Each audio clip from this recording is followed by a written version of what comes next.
What's going on, everybody? This is James Grandmaster Facts Boys, and you're here for another episode of the Facts Project. Today, special guest, repeat guest. Always happy to have him. TJ Sterling here live. We haven't had him since Shattered Visions. We're here to talk about Joystick Angels Volumes 2 and 3. Thank you for being here again. Yo, man, super excited to be back. It's my boy Grandmaster Facts. You know, the LSCs are in the building, you know what I'm saying? The Light Skin Coalition. We're here, you know what I'm saying? When we talk, y'all need to listen, baby, you know what I'm saying? See all this bright, the shiny, you know what I mean? We won't incorporate any beige rage during this episode, so this will be a good time. So once again, it's been a year. We haven't talked since Shattered Visions with you and Newton Lillavois. Yes, and in that meantime, I think you put out Alchemist Dark History just a little bit before that, or a little bit after that. I'm not too sure. And we talked about Joystick Angels. You and your brother incorporating this Starfox, Darius Twin type Starhawks ass comic book that you basically compile with a lot of teenage heroes, put them all in ships, and pretty much went to battle. But the thing is, of course, there's this story, the message behind the story that basically like brings us to where it's at. And it ended with this ultimate climax. So once again, just bringing us here to issue 2 and 3, where are we at right now? Yeah, that's a great question, man. So everybody who's watching who hasn't had a chance to check out some of the stuff that I do, again, my name is TJ Sterling. I'm the CEO and creative director at Ray Comics. I'm also a writer and an artist. I started my career in comics working for Marvel. I did some stuff for DC, Dark Horse, and Aspen Comics, but really my love is telling my own stories, you know what I'm saying? Telling stories for people that look like us, you know, underrepresented characters in diverse situations. Fantasy, sci-fi, cyberpunk, you know, you name it, we're every genre we're trying to touch. And my first comic book series, Alchemist, was the one that we, you know, originally talked about on the Facts Project many years ago. He's got every single issue that's ever come out. Look at that, flat out, every single cover ever made. And yeah, you know, after we did Alchemist, I really wanted to branch out and do some different, man. I really wanted to get into, you know, cyberpunk, space opera, and just do something different. And that's really where this idea of Joystick Angels comes from. Is this what are we missing? What do we not see enough of? We don't, in my mind, I was like, we don't see enough Black children or Black characters in space doing cool stuff. You know what I'm saying? They don't got to have superpowers. They don't got to be aliens.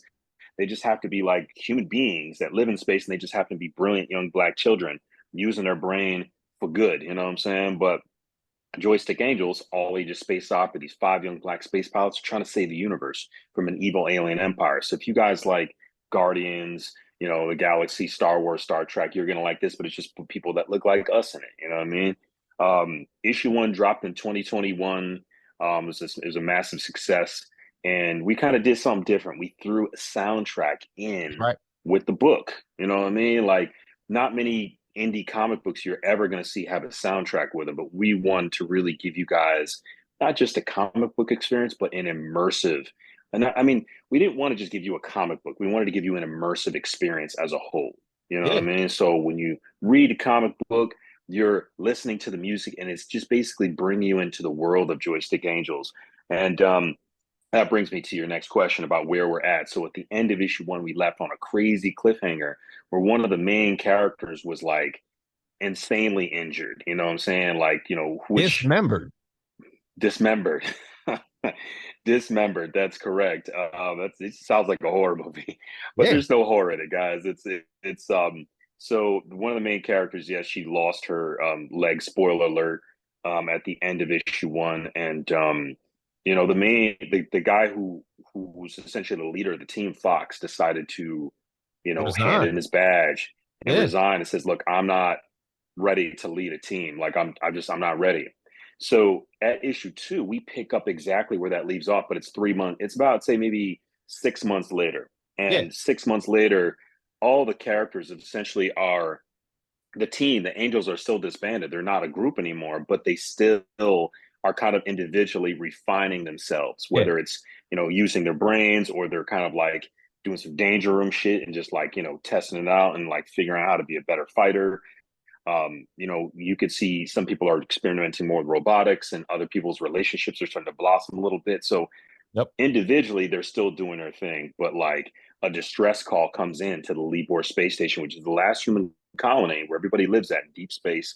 And basically, the Eukarya have attacked one of their outposts, one of their last outposts that humans are essentially, living on.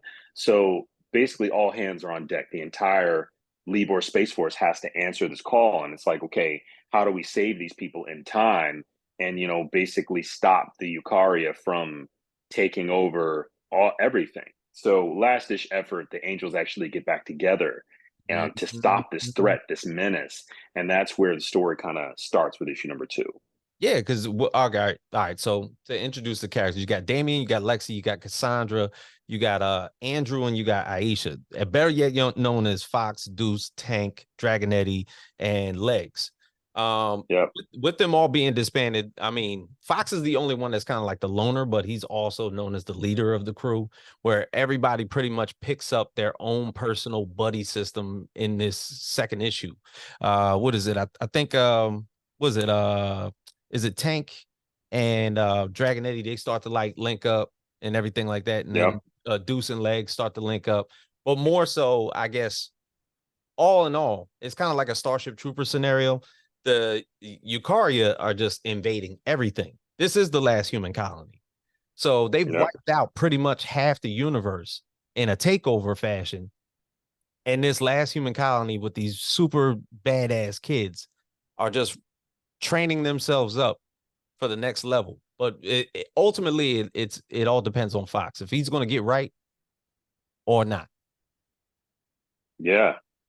Yeah. Without a good leader, man, it's just it's hard to even fathom like what could you without a good leader, what could you do? Because I mean, not everybody is leads, not everybody is the master of their destiny. A lot of people are just kind of like attached to a bigger vision or a bigger project or a group, whatever it may be. And everyone needs that head of the table that kind of like guides the ship. And without that, like, a lot of folks could be lost. And I think Fox kind of realizes that, his error in judgment and his brash, kind of like cocky arrogance, just took him, and his desire to win and be number one, took him to this point where he made a bad decision in the last issue. And now he's on a mission to never make a bad decision like that again, to never let anyone down ever again. So for him, he's training extra hard. You see at the beginning of the issue 1, 2, just kind of again going through the motions, fighting drones, and I'm saying going through drills and just like really training his mind to like evolve to the next level. To just be prepared, to stay ready. You know what I'm saying? So, Yeah. I think he takes it so seriously, and at the end of issue 2, we kind of see like what like one of the worst case scenarios could potentially happen, even more worse than the first one. Yeah. um happens at the end of issue 2, and literally, you know they're back together, but now who's going to lead them? And Fox is really that guy.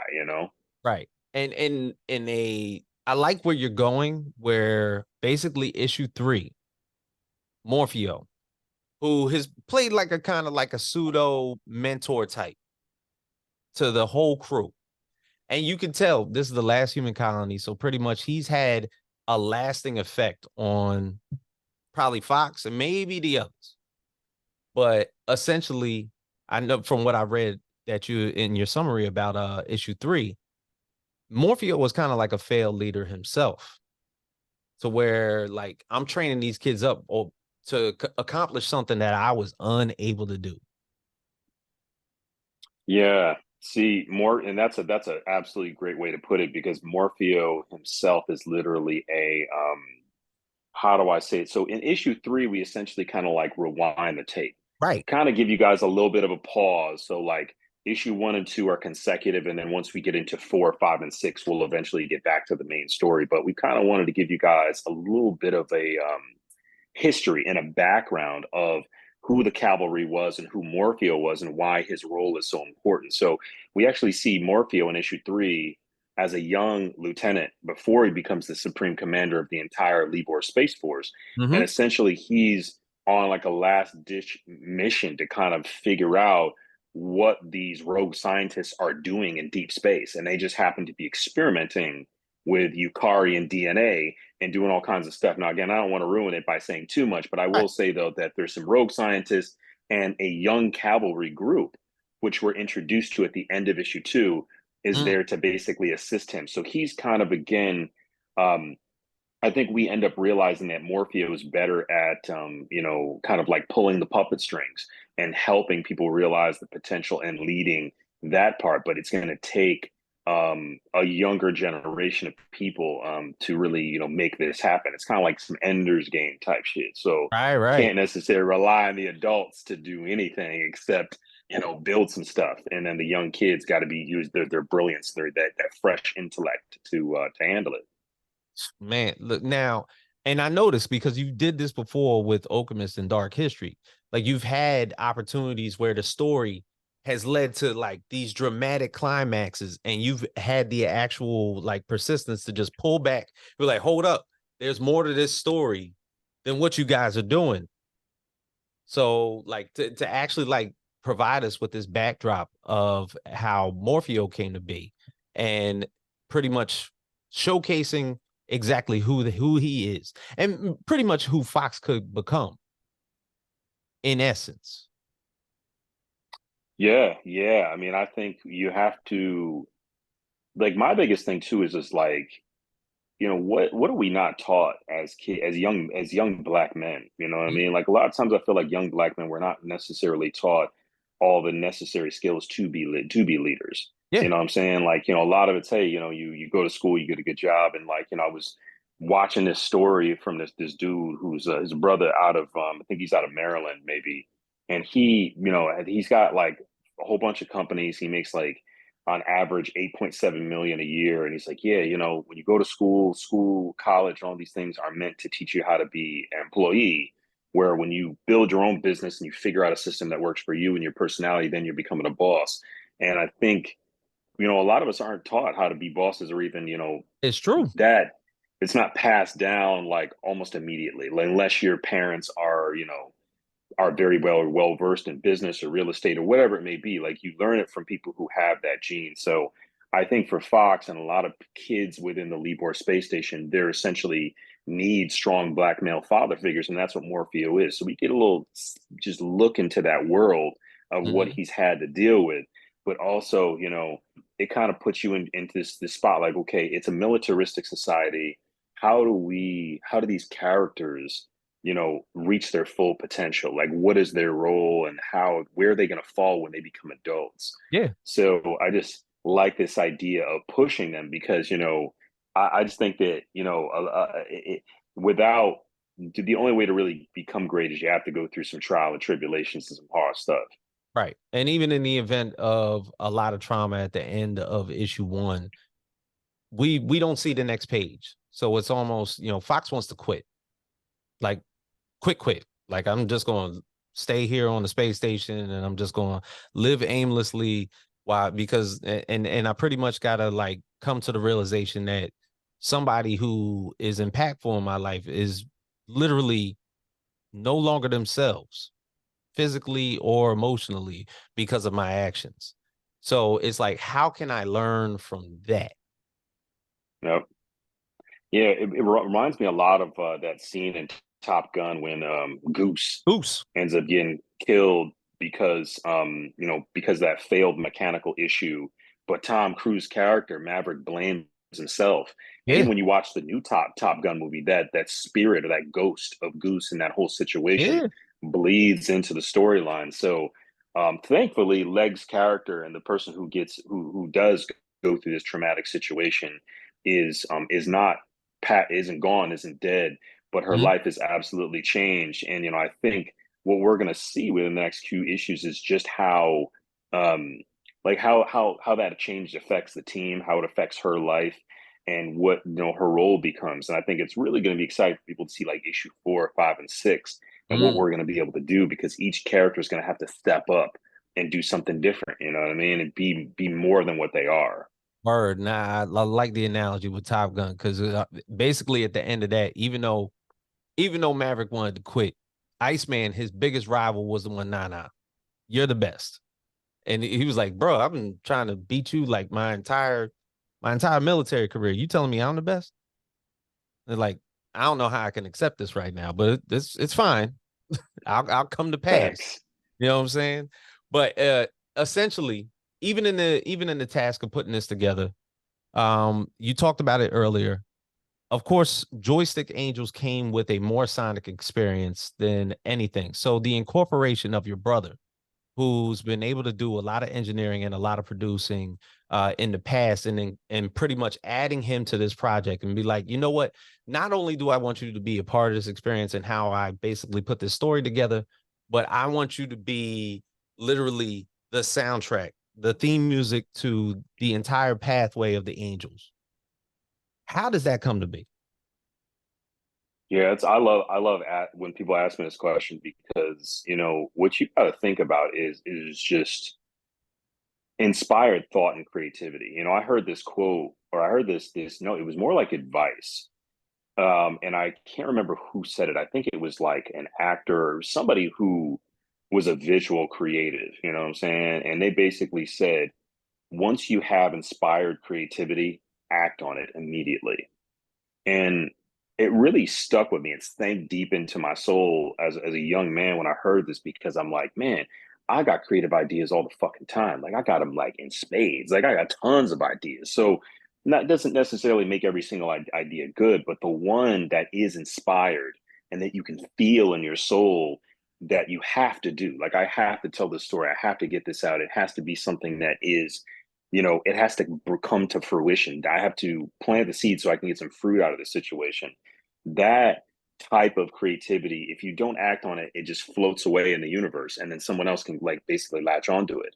Yeah, So we come out with Joystick Angels, and then, immediately I get all these DMs from other Black creators like, oh man, I've been thinking about doing a Black space opera forever, blah, blah, blah, blah, blah. You beat me to it, you know what I'm saying? Like this whole vibe.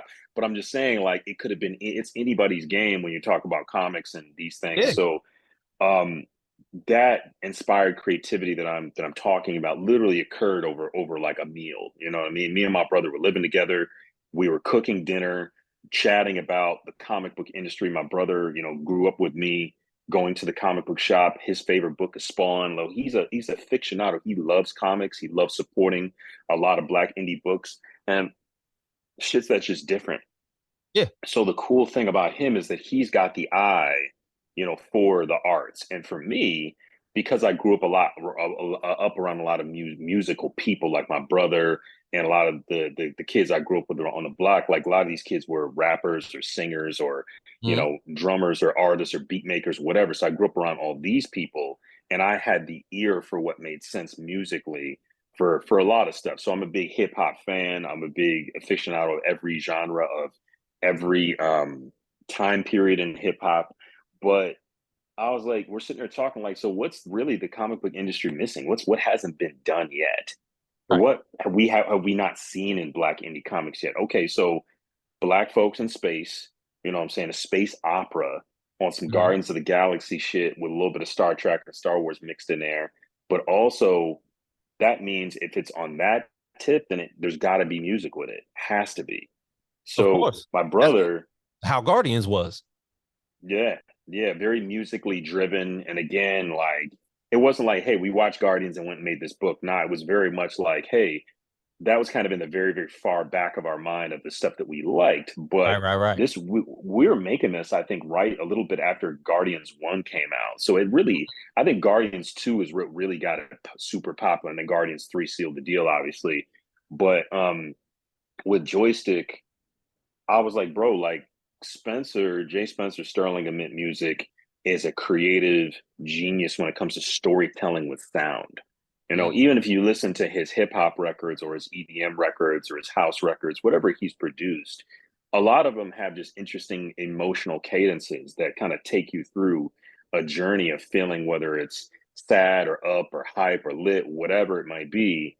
You go through all these journeys with him while you're listening to the music. So it kind of just again puts you in a place that is very, very emotional and again sonically driven. So I was like, bro, you're the only person that makes sense to make the music for this book. Because, and the cool thing too, he had already kind of had some experience doing sonic stuff for other comics before, even before he did Really? Ship of Mine.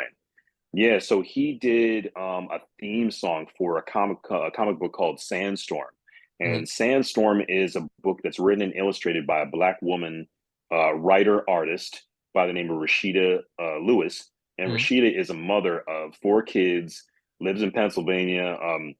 Her and her husband have been married for I think maybe 25 years.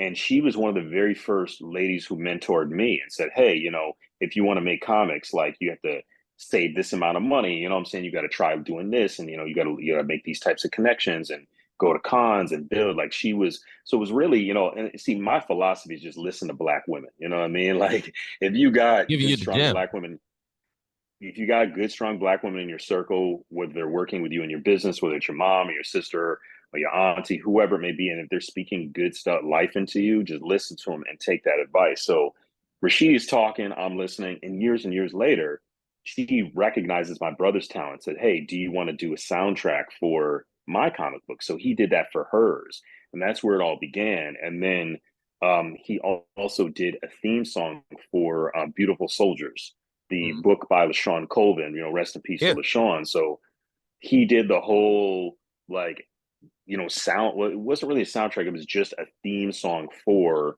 the Beautiful Soldiers comic book that was on her Kickstarter. That I think she did like 18 or 20K on it or something like that. So he Damn. already had experience doing the shit way before I even asked him. So he kind of already had cut his teeth and figured out how to like make something to like work with a comic book and just think about the characters and the essence of who they were and maybe create a sound that like gives you the vibe of Yeah. like a whole project. So he was already doing it, which was really, really dope. So yeah, and I was just gonna say, that's kind of how it came to be. Yeah. No, no. Look, when I got the soundtrack for the very first one, I'm sitting there thinking to myself, I got the comic book and I now have the CD. So I was like, all right, if there's a way for me to like get a listening time for the CD while I'm reading the book. And I was like, how fast should I go? And I'm like, okay, it's probably like a good amount of time, maybe around like 26 pages to where I could like get through this. But the thing is, you can go at your own pace and you can pretty much feel as though as you're reading it, be like, okay, I know where I'm at. I'm literally like feeling it. The parts where basically like I'm in the middle of I think it's the latter pages where the angels are pretty much battling the Eukarya for the very first time. And I'm like, it actually the climax started to build. And I'm like, oh shit. Yep, so so you can tell your brother was actually like paying attention to the parts where he needed to add more emotional value to where it was heightened in a sense, which was cool as that's shit. correct. Yeah, Yeah, man. I mean, like I said, he understands the cadence and because I mean that's just it's story beats along with musical beats. Like they're literally just laid on top of each other.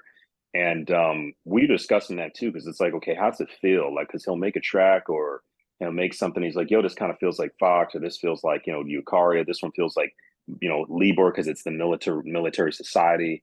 And what's really dope too is that for issue 2 and 3 of Joystick, we get two brand new soundtracks of different music, of different Yeah. Sonics. Mm-hmm. Yeah. So, like, literally, anybody who goes to the campaign, www.joystickangels.com, takes you right to Kickstarter, you're going to see we've got physical and digital versions of 1, 2, and 3. Mm-hmm. Every single book that you buy, whether it's digital or print, comes with the digital soundtrack printed inside the book. But you can also get physical CDs, and there's all extra shit you can do with that too. So there's lots of options. You know what I'm saying? Yeah, and you even taken even the time in your tiers to incorporate some of your past works. You even added Shattered Visions in there. You've added Okina's Dark History in there as well. So like you've got a full mantra, a pretty big plate that you add as a part of your projects just as a whole. Like as far as like how you've been able to craft a lot of these comics, and you've been had the ability to work on multiple projects at once. How is it even like feasible to even think that way without incorporating a piece of your work that you're already working on into something else that you're working on at the same time? Yeah, that's a great question. I've been thinking about that too. How do you not, cross pollinate? You know what I'm saying? Right. Like basically have one type of vibe or one type of interesting like thing that you're doing kind of bleed into the next thing. And I would say it's really about stopping yourself like, okay, this weekend I'm writing Shattered Visions only. So that Mhm. allows me to get in the mental space necessary to think about cyberpunk and think about the essence of the character. And there's lots of discussions that go around too, like, okay, what would Fox do? What would Shatter do? What would Kale or the Hunters do in Okemos? Like, what would these characters do? But yeah, I typically don't write two different scripts for two different stories in the same day because again, it's too much of a emotional and mental shift. Like I have to really be able to dive and focus in on one book at a time. That really helps because now then I'm like, okay, I'm feeling like I'm seeing something for Shatter today, or I'm seeing something for Joystick today. Like again, trusting that inspired creativity to kind of guide you. You know what I'm saying? And because if you're doing that, you're not letting you know book sales or money guide how you do shit. You're literally letting creativity guide you. It's leading the way, and you're Mhm. following your own personal creativity. It's really kind of dope. Yeah. No, no, no. I trust that 100% because I believe in your ability. You know what I mean? So like also in the same effect, you releasing this Kickstarter with the next two issues. The option of putting that out, and did you want to pinpoint it to the fact that you wanted to write this a little bit faster to get these issues out a little bit quicker, to pretty much push the project forward that more expedited?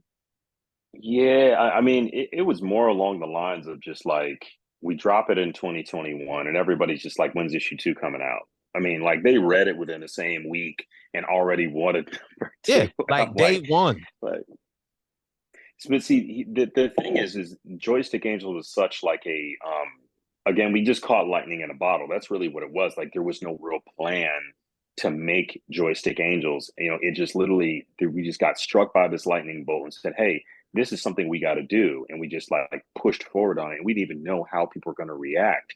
So literally, we're thinking, "Oh, hey, we'll drop number one, and we're going to get to two slowly and just kind of build organically." But Mhm. because there was such an interest in what was going to happen next, especially after that cliffhanger we had, we're Yeah. like, oh shit, we got to get to work. So we quickly wrote two and three, but it took 2 years to get both of them done Mhm. because our artist, Nats, just a lot like life stuff, man. He got Yeah. COVID a couple times. His wife got sick. My man's got kids. He still works a day job, but he works a day job, but he also is an exclusive Ray Comics artist. So he does basically all the work for us. Mm. But it's just crazy because when life shit happens, man, there's nothing you can do except be patient. True. Um, during Okemos, just to give people an idea, like, so we did Okemos Dark History. That's a 100-page graphic novel. Sean Damian Hill, who's working for DC and Marvel now, did all the art. It took us 4 years to finish that book. 4 years of, Sean had a relative that passed away during that time. Sean's son was born during that time. Mm. His wife caught COVID, like the economy was weird. I'm just saying, like the ebbs and flows of life. And that's why it's like so many times what the industry standard is to like create 3 or 4 comic books behind the scenes. So when you drop number one, you can easily drop number two super fast because you already have it, in the pipeline. True. And then number three, so on and so forth. So that's the only time I didn't necessarily follow that model with Joystick Angels, but every other book post Joystick Angels, which is Okemos Dark History and Shattered Visions, are built within a three comic book structure. So it's like we were thinking, okay, we'll do 3 issues of Shattered Visions, and me and Newton are just like, why don't we just make it a graphic novel? It's already over 100 pages. Let's Yeah. just do that. So we built the 3 issues first, had them all drawn, done, colored, and then the book is basically ready to go out. You know what I'm saying? So then you give people more upfront. You know what I mean? They just have a bigger chunk, a bigger piece to chew on, and then they're always kind of be like, okay, well, I can only get Okina's Dark History right now, so I'll come back and get Shattered Visions either the next con or next year. So it also kind of gives it a little bit of opportunity to space things out. And I like the graphic novel format because it's actually more cost effective, it's easier to store, and again, I It's think true. it's better just for the fans. Yeah, I'm about to say, because when you go to a Comic Con, if somebody has a trade as opposed to a single issue, more than likely they're going to snatch up your trade. You know what I'm saying? You got about like a good, I'm going to say 50 to 80 pages with them, depending on how many issues you threw in that volume. And Mm-hmm. and the thing is, it's almost like name your price, which Yeah, is I mean, bonus. you know, Harriet Tubman Demon Slayer is a 200 and plus size graphic novel at $60. You know what I'm saying? Like it's Yeah, worth every I know. single I penny. have it. And no one bats an eyelash and pay those $60. No, Oh, okay, yeah, let me get no. that. Yeah, so and the thing is, even also again, you'd be like, okay, I'm putting the volume out, and that's gonna be $60. By the way, I have a hardcover coming out at 80. Like what? Snatched up. snatched up easy. So I just think it's when you're really putting out quality, you're putting out something really cool, and you're enjoying the process. You're always going to have people that are like, yeah, let me get whatever you got. And but I do think the trade format is just really really dope because you just get to put more in it. And I feel like once I'm working on distribution deals and a few other things, so once that gets into place, then I will probably go back to doing single issues and split certain books up. But for the moment, when you're getting direct to market, it's easier to do trades. And again, my goal is to drop a trade like every year for y'all, man. Like I think I got two trades lined up for next year. Some hot shit for y'all. Like I got some real fire stuff. Like can't wait, man. But it's the patience factor. We're just waiting. We're buying our time. We're making sure it's done right. But yeah, because I'm about to say I showed you all my single issues of Okemos, so that could be a trade all its own. You know Yep. what I mean? That ass. Now, as far as like the projects that you've been able to do, and where exactly you see them going forth and how you see your future, how Ray Comics has been able to build themselves. There's been multiple projects that you've been able to put yourself attached to, and where it's going, probably like that you see yourself in the next 5 years. Now, you talked about the possibly the acquisition of distribution deals and everything like that, but is there more projects down the pipeline? Is there additions to some of the projects that you already have currently going on? Is there more collaborations that we're pretty much going to see? What's next? It's a great question, man. Yeah. So in the future, people are absolutely going to be able to see kind of a lot of stuff. Again, we're working on the script for Shattered Visions Volume 2. Me and Newton are doing that right now. I'm working on another collaborative comic book series with another really amazing writer about an African historical figure that's kind of mixed between like magic, sci-fi. No, it's like magic fantasy. You know what I'm saying? Like kind of like on some Lord of the Rings type shit. Like a So little bit of doing that right mythology in there? now. Hmm. Yeah, a little mythology in there. We're also working on the spin-off series because Okemos is going to have a spin-off series. It's going to have two spin-off series, Knew that was one coming. back to back. Yep, yeah. Because so, just to kind of give people an idea, like one of the main characters, who starts out as a villain, Tessina becomes a hero eventually and gets her own series. That's going to be a 6-issue mini series, which we're close to completing that entire arc behind the scenes before anything is printed. So we're going to have heat to just drop to y'all for the next however long. Right. So there's that, but then there's a spinoff series that goes off of that, and then there's also I'm working on a magic story right now, like a magical fantasy kind of like Dragon Ball meets Harry Potter type shit. So I got a couple like really just bangers just that are absolutely unique. Like for me, my biggest thing isn't rushing to the table with a ton of IP and just stuff that looks like, a different variation of Batman or Robin or whoever.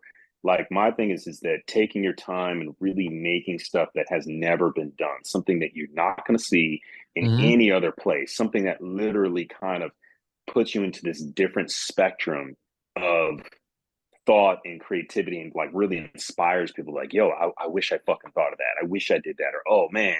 So for me, like my goal isn't to be like an Image Comics, but like to be like a Black Marvel. You know what I mean? So Yeah, Marvel had all of their ideas were in house, whether it was created by Steve Ditko or fucking uh Jack Kirby yeah, or John Romita, whoever made what, it was all owned by Marvel and it was in house. Now, so my thing is that there's tons of ideas in here that I really want to take my time and just season them, marinate them right. You know what I'm saying? Again, I'm from the Midwest. We do barbecue. We do fish fries. We do we do all kinds of just like good, great chicken, all kinds of good stuff. So cooking is such part of the culture. So we're in the kitchen cooking. The chef is cooking for y'all, man. Like we are making these really, really flavorful stories that are gonna last the test of time, and that's really what it's about. yeah. Look, man, you're telling on yourself, Michigan man. Like Yep. now, now, just like basically like now you talk about basically how you've been able to store a lot of the ideas for Ray Comics in your head. Has there been any active collaboration to where you wanted to take somebody in and be like, I want you to be a part of this too? Yeah, I mean, right now, man, what really inspires me is some of the newer creators that are doing cool stuff. I mean, I got two dudes that I'm working with, brother Jeffrey Collins, who has really, really dope kind of like Dragon Ball, like how do I don't even know how to like sum up his story because his art is so fire. It's like some shit I'd never seen before. But Mm. Jeffrey Collins is one of my students, and he's making this kind of like very, very interesting world of like magic and card games and but it's like done through like a manga anime inspired lens. It's really, really different. Like he's one of them cats that just thinks differently. Uh-huh. And another one of my students, Cullen Carson, who's he's a brother out of the Baltimore area, and Okay. Cullen is incredibly cool guy, down to earth, but he also has a very, very unique brain for creativity. So when we linked, it was literally just like I was his mentor. I was literally just like, training him a little bit. And he's been like building his universe of characters little by little. He's got his own webtoon right now.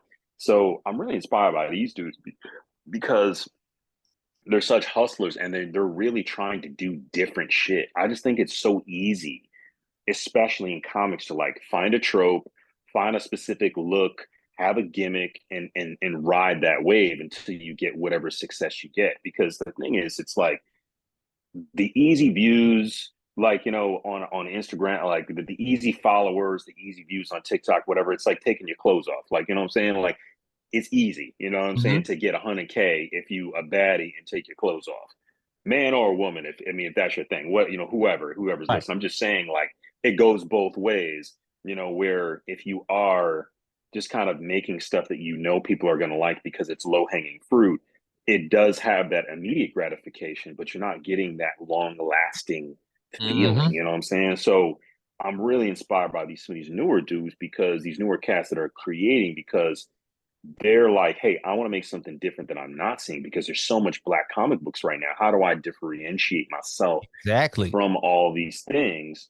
So that's the shit that's got me on fire. Like, yo, these dudes, they got something popping. Like we got to do some shit now, because Yeah. I'm fired up by what y'all got going on. Now, you've never been one to shy away from the way that you've created the artwork inside your comics, the way that you pick the artwork that you put in them, and the artists that you've chosen. The creative team for Yeah. Joystick Angels, whether it's been the covers or the inside, has been immaculate. The color has been just popping off of the pages. Please, if you would, just shout out the creative team for me real quick. Yeah, man, I'm. It's a blessing, man. It's an honor to work with them, and they trust my vision and my guidance, and that means the world to me, man. Like I can't even say it's not even arrogance or ego. It's like just gratitude. You know what I Yeah. mean? Like Nats Shun Ledesma, who is our interior artist, who's going to be the legacy Joystick Angels artist. Like I'm not hiring anybody else to do that book. I He's wish I already could done open this four motherfucker up. issues. Like, Yeah. it's it's just his artwork is, he's got such a perfect style for Joystick, because he renders organic figures just as well as he does mechanical figures. So it makes sense for somebody to draw, who can draw ships and robots and all kinds of guns and this mechanical stuff. So him, and then we've got Loris Ravine, a guy out of Italy who does some of the most beautiful colors you're ever going to see. Real subtle, kind of like just soft, beautiful colors. He also is the colorist on Shattered Visions. So Okay. he's again a Ray Comics, what I'm saying, regular. What is it called? We've got Deron Bennett, black owned lettering company, and Deron Bennett is Or the GOAT. I fucking love Deron, man. His whole squad is like, and he's been nominated for Eisner's a whole bunch of Eisner's. times. Like Yeah. yeah, he's that dude, man. And Duran's cool as fuck, lives in Jersey with his wife, and just calmly just puts out some of the best comics out there, calmly, just on some light shit. Right. And we've got Dr. Shamika Mitchell, our editor in chief, Mm. who is a doctor at a college in Manhattan, you know what I'm saying, English and, grammar, structure. She's absolutely brilliant and really puts a lot of, helps me figure out my terrible chicken scratch and bad writing, help me figure all that shit out. So shout out to Shamika Mitchell. And of course, my brother, Spenser Sterling, who co writes a lot of the material with me for Joystick Angels and also composes the music. You know what I'm saying? We have various cover artists between the Zong Brothers and Kane and White. And, what is it called? Who else do we got? We got Wellington Nomo. We've got Netho Diaz, which is signed to deal with Marvel. We got a whole bunch of people that have done some cool covers, man. And yeah, it's just fun. We're just having a good time, and we just want the train to keep moving. We don't want to get off. Word. And you got 20 days left, and I know that pretty much literally after these 20 days, you'll be in the middle of September, but then you'll be preparing, I'm pretty much sure, for New York Comic Con coming up at that next month. So, like, as far as the con space, how's that been pretty much since after COVID with the release of a lot of these projects that you've been able to do after the fact? Like, first off, the fact that you had the ability to link up with a lot of people that you hadn't seen in a while had to be also extra on that end. But the fact that you've had a lot of projects that you were able to put out there to the public had to be just as gratifying.